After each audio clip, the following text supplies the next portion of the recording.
noches. Soy el estudiante Joan Fernando López Londoño. Me encuentro cursando Ingeniería en Sistemas. Voy en quinto semestre.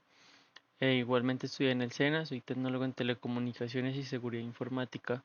Actualmente trabajo para una empresa de Brasil que se llama Nadir. Me encuentro en la planta de Buga, en Cristar. Ahí me encargo en lo que es el proceso de la facturación de carros que venden la producción aquí en Colombia o que se exporta para otros países.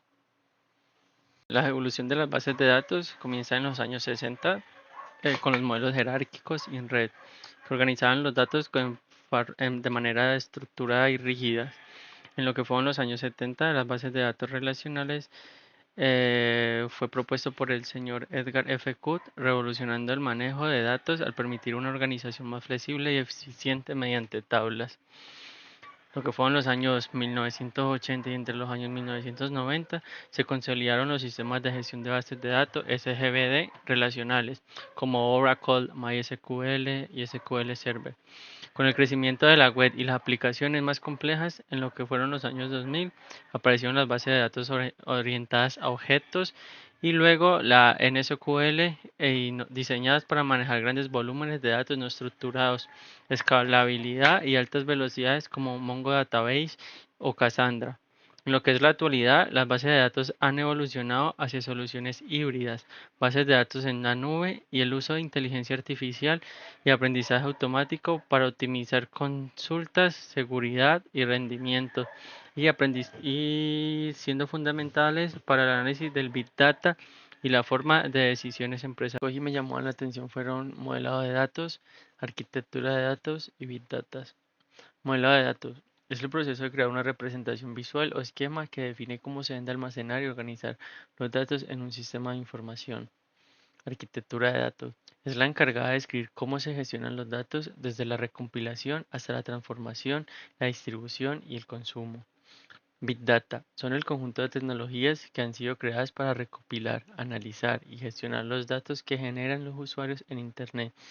Su idea es la de recopilar los datos masivos que son generados en bruto y procesarlos para identificar patrones u otro tipo de comportamientos que pueden ayudar a sectores en concreto. Eh, las ventajas de las bases de datos en las nubes es algo que me llamó mucho la atención también, que son las bases de datos diseñadas específicamente para ejecutarse en entornos de la computación en la nube. Esto lo que ayudaría mucho a los sectores es que no tienen que invertir tanto en infraestructura para poder tener, digamos, un buen servidor para poder almacenar todo esto, sino que empresas terceras les ayudaría, digamos, con esta herramienta, ya que todo se trabajaría pues, en la nube, ¿no?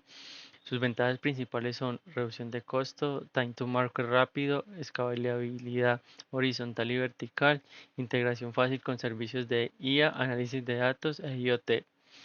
Desafíos o consideraciones, costos a lo largo plazo. Dependencia del proveedor, latencia, seguridad y cumplimiento. En estos desafíos pues, podemos ver lo que son costos a lo largo plazo, ya que si no se optimizan bien los recursos, esto generaría sobrecostos para las empresas y se dependería también mucho de los proveedores, ya que ellos serían los que nos estarían dando soporte, todo sobre la parte de la nube, ¿no?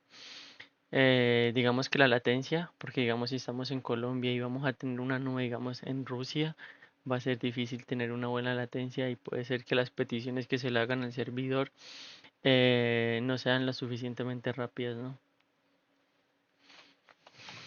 Este es el ejemplo que yo tengo, pues lo tengo tal que así, digamos que en este momento sería enfocado a la salud o a los hospitales.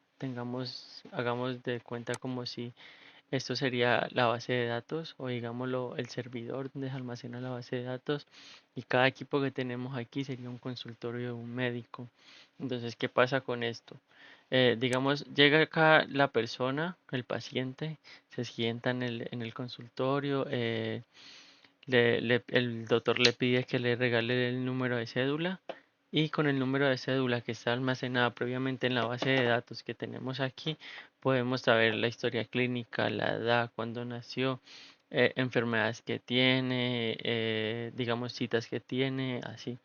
Entonces, en este caso, así funcionaría nuestra base de datos en el sector de la salud. Muchas gracias a todos.